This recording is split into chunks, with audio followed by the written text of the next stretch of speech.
Мен бұл дүниеге келмей тұрып, анамның жүрегі әлде қашан жаралы еді. Анам нәзік жан, бірақ тағдырмен алысып, өмірдің дауылына қасқайып қарсы тұрған қайсар әйел болатын. Оның әңгімесін естіген сайын жүрегім сыздап кетеді.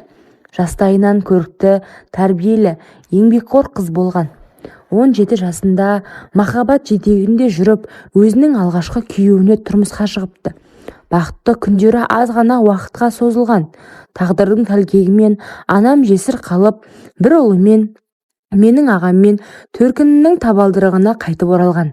Сол кезде анам әлі 20-ға да толмаған жас келіншек еді. Ағам дүниеге келгенде ол бар өмірін баласына арнады. Өзінің бақытын емес, ұлының амандығын тіледі. Ауылда жұмыс істеді, қалаға барып арзан пәтер жалдап, күн-түн демей еңбек етті. Туыстарының қолында тұрса да, ешкімге масыл болмай, ұлын өзі өсірді. Көп ер азаматтар анамның қолын сұрады, алайда анам ешкімді жүрегіне жолатпады. Жылдар өте берді. Ағам 11-ге келгенде тыныштықты тағы да тағдыр бұзды. Анамның марқұм күйеуінің інісі, яғни менің кейінгі әкем ауылдан келіп, анама әмеңгерлік жолмен сөз талды. Оның да жары қайтыс болған, артында ешбір баласы қалмаған. Тек ағасының баласы, яғни менің ағам, оның әулетіне жалғыз тұяқ, жалғыз үміт болып қалған еді. Анам алғашында үзілді-кесілді қарсылы болды. Мен өткенге қайта орала алмаймын. Ағаңның әруағына да, балама да адал болғым келеді, деген. Бірақ уақыт өте, ағамның тағдыры үшін, ұлының болашағы үшін, жалғыздықтың салмағы үшін ойланып, жүрегімен емес, ақылымен шешім қабылдады. Мен сол некеден дүниеге келдім. Ағам үшін өгей, ал әкем үшін жалғыз перзент болдым. Бірақ мені ешкім бөле жармады. Бірақ жан жарасын адамның көзімен өлшеуге болмайды екен. Ағам анамның бұл шешімін қабылдай алмады. Өскен сайын ол менің бар екендігімді тағдырға деген реніштің белгісіндей сезінді. Өйткені менің әкем ағамды шеттетіп, арасында қол жұмсайтын. Сол үшін де ағам дұрыс тәрбие алмады. Жүрегінде мұз қалды. Ағам ер жетіп, бозбала шағында ешкімді тыңдамай Алматы қаласына жұмыс істеймін деп кетті. Анам солқылдап жылап қала берді. Баласымен кетейін десе, күйеуінен қорқады. Менің әкем кетсең кете бер, қызыңды еш уақытта көрмейсің деген сөзді мені тастап кетуге қимады. Арада 2 жыл өтті. Ағам сол күйі хабарсыз. Анамның көз жасы құрғамады. Солай жүргенде әкемнің жүрегі ұстап қайтыс болды. Сондағы туыстарым байғұс анамды түтіп жеп, сен бір үйдің 2 еркегінің басын жұттың. Қарғыс атсын сені. Өмір бойы жылап өт деп, әжемнің қарғаған сөздері құлағымнан кетер емес. Жылап-жылап көзі іскен анам қаражатты нағашы ағасынан алып, мені сол жаққа тастады. Ағамды іздеп бірге тұру болды. Көп ұзамай ағамды тапты. Ағам өзінен 10 жасқа үлкен әйелдің күйеуі болыпты. 2 жыл бойы бірге тұрады екен. Анамның табанын тозып, ағамды тапқанда, өзінен шамалас келінін көргенде есінен танған екен. Десе де біраз ұрыс шығарып, ағам екеуі ұрысып тынды. Анамның салы суға кетіп, үйіне жылап келді. Бәріне өзін кінәлады. Әттең уақытты кері шегергенімде, қайныма 2-ші рет тұрмысқа шықпағанымда, осындай өкінішімен жылап мені құшақтап, көз жасы көл болғаны есімде қалыпты. Анам өте мейірімді жан, тек көнгіштігі болмаса. Менің әкем талай рет ағамды ұрғанда анам ортаға түсті. Сол кезде әкем шаруаң болмасын, мен бұл баланы еркек сияқты тәрбиелеп жатырмын дейтін. Сөздері құлағымда әлі күнге дейін жаңғырып тұр. Сол бір ұрыс соғу тәрбиесі ағам байғұстың балалық шағын ластағандай. Өз анасына деген жеккөршілік пайда болғаны жасырын емес еді. Енді міне, анамды адам құрлы көрмей барған кезде қуыпты. Содан анам мені ертіп алып, қалаға жұмыс жасауға шықты. Ағам тұратын жерге жақын пәтер жалдадық. Сондағы анамның ағамды көріп тұрғысы келген. Көп замай ағамның әйел деп жүрген үлкен әйел басқа еркекті қолына кіргізіп, менің ағамды үйінен қуып шықты. Ағам жап-жас болып, күйіктен шыдамай ішіп алып көшеде сол қатынның үй жағында жатады. Сонда ол қатынның арғы жағы үшін жылап қайғырып жүрген түрі. Айналасында өзімен жасы одан да жас қыздар жетіп жатыр. Ағамның түр десе түрі, бой десе бойы бар. Талай рет мас күйінде анам құшақтап үйге әкеліп жуындырып жатқызатын. Ағам есін жиғанда ештеңе білмейтін адам секілді үйден шығып кетеді. Сонда ағамның ішіп мас болғанын көрген анам ана қатын бұл баланы дуалаған. Әйтпесе оны не қылсын деп күйініп отыратын еді. Содан ағамның суретін салып, мені қасына ертіп алып тәуіптерді жағаладық.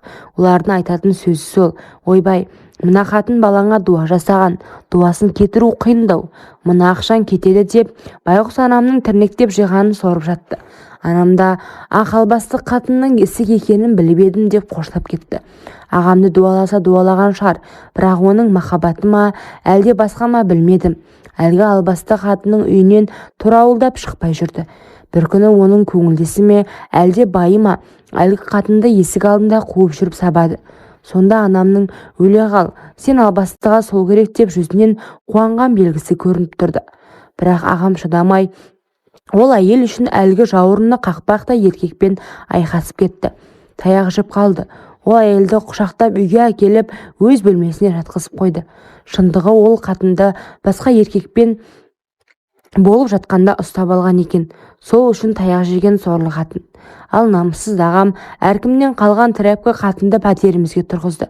Ана қатын тұратын пәтер иесі айқай-шудан шаршап, оның заттарын далаға лақтырып қуып жіберді. Ақшасын да төлемеген. Бұрын ол пәтердің ақшасын менің ағам төлеген екен. Анам ұрыс шығаруға қорықты. Ұлы үшін үнін шығармай, жек көретін әйелмен бірге тұруға мәжбүр.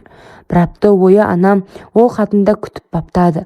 Ол да ырбаңдап аяқ-қолы жазылғанша орнынан тұрмады. Бар қызықтың көкесі бір аптадан соң басталды. Өзіне келген кәрі жеңгем кеш басталса, ағам екеуінің дауыстары естілетін болды. Ол кезде баламын ғой, жеңгем ауырып жатыр деп ойлап жүрсем, сөйтсем көкпа шапқаннан дауыс екен. Анам ол кездері екінші жұмысы тойханада еден жууға тұрды. Кешкі 6-да кетіп түнгі 2-де келетін. Әлгі дауысты бірде еріксіз барып тыңдап едім, қаттырақ деп айқайлап, әлгі кәрі жеңгемнің дауысы шықты. Әлде түсінбей таңғалып жүрдім. Жеңгемнің ыңғайсыз дауысын анама айтайын десем, түнде ұйықтап жатқанда келеді. Күндіз мен тұрамын дегенше жұмысына кетіп қалады. Кәрі жеңгем тамақ істемеуші еді, тек жұмыртқа ғана жасайды. Оны да өзінің қарны ашқан кезде. Маған да 2 жұмыртқаны әзер қуырып береді де, итке нан лақтырғандай, мә же, шешең сұраса ашпын деп айтушы болма дейтін. Қабағы ашылмай бөлмесіне кіріп кетеді. Анам маған үнемі ақша беріп қояды, өзі жұмыста болғасын. Есік алдында магазинде пирожки бар, қарным ашса соны сатып алатынмын. Кәрі жеңгеме күнім қарамасын, нағыз сорлының өзі ғой, бар ойы нәпсіде. Көп замай ағамның аспабынан қышуы қанбай бөтен еркектерді қабылдауға көшті. Менің қолыма ақша беріп, үйге келуші болма, ойнап кел деп ара-тұра солай жасап жүрді. Бірде кешке таяу анам ауырып жұмыстан келді. Далада жүрген маған неге жалғыз далада жүрсің деп сұрады. Жеңгемнің ісі екенін айтып едім, ашуланып кеткен анам үйге қарай беттеді. Анамда үйдің кілті болған. Сол кілтпен есікті ашқанда күнде еститін ыңғайсыз дыбыстар естілді. Анам маған қолыма ақша беріп, сен магазиннен нан әкел, сосын далада біраз жүре тұршы, қазір өзім шығып үйге кіргізіп аламын деді. Ештеңе білмей кетіп қалдым. Далада біраз жүрдім. Ағамның дауысы, жылаған анамның дауыстары естілетін сияқты. Сол уақыттары ағам жұмыстан келетін еді. Анамды біраз күттім. Күнде батып барады. Анам келмегесін өзім үйге бардым. Барсам үйдің атмосферасы енді дауыл тұрғандай, астан кестеңі шыққан. Анам жылап отыр, үсті басы жыртылған, бетінде соққы бар. Ағам болса анама, сен жаман әйелсің, менің әйеліме қалай жала жауып жатсың, ұялмайсың ба? Әкемнің інісімен болған саған басқа еркекпен жату не тұрыпты? Мені әдейі ажырастырғың келді деп айқайлап жатты. Ал анам әлсіз дауыспен, сенің сорлы қатынсымағың басқа еркекпен үйде ойнасып құрды. Айқайлап ұрысып қуып едім. Ана қатын мені ол еркекке қорлатты. Сенің келетін уақытыңды біліп, саған мені жексұрын етіп көрсету үшін осы тірлікті жасады деп ақталса да, ағам ештеңе сенбей кәрі жеңгемді жетектеп алып кетті. Тек анам ғана қатты қиналып жылап қалды. Бұл оқиғалардың бәрін ес білгенде ғана түсініп жылап алдым. Ағам да кәрі жеңгемден нағыз оңбаған еді. Әлгі жерден көп ұзамай көшіп кеттік. Сол оқиғадан соң анам ұлын іздеуді де сағынуды да қойды. Бірақ түн болса маған білдіртпей көз жасы көл болатынын білемін. Мен үшін ғана амалсыз өмір сүріп жүр. Арада уақыт өтті. Бой жеткен қыз болдым. Анам оқуыма деп ақша жиған еді. Оқуға түсе алмай, ақылы оқуға тура келді. Анамның жағдайын білетін мен оқу-оқымаймын деп тұрып алдым. Анам жылап отырып, оқу-оқығанымда қалады. Солай құжаттарымды дайындап жүргенде көшеден қайыршы секілді жұпыны киінген ағамды көріп қалдық. Анам еріксіз жылап, қасына барып құшақтап сүйіп тағы да ұйықтап әкелді. Өзі сөзге аса жоқ адам еді. Анам тағы да ас үстіне түсіп, ысты тамағын беріп, түк болмағандай құшақ жая мейірімділігін көрсетті. Тамақ ішіп отырған ағам, кешір апа, барлық ренішім үшін кешір деп жылап жіберді. Сорлы ағама сонша жылдан соң ғана ескіріпті. Бұған да шүкір. Сол бір күннен соң ағам мен анам табысып, бәріміз бір үйде тұрдық. Бірақ мен ағамды әлі күнге дейін ұнатпаймын. Аға деп құшақ жая алмадым. Анам ұзақ уақыт ағамды күтіп, одан жұмысына дейін тамақ апарып, әйтеуір ағамды адам қылды. Ағам намазға жығылды. Өзі сияқты әйелмен неке қиды. Қазір анам әже болған. Бұрынғы көрген бейнетінің зейнетін көріп отыр. Намазхан ағам базарда шағын бутиктарда зат сатады.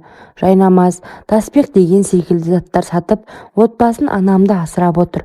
Бұл жерде анам қанша қиналса да сынақтарға төзді. Әлгі әйел, яғни кәрі жеңгем, бір кездері әркіммен ойнастық жасап жүріп, ажалы бір еркектен келіпті.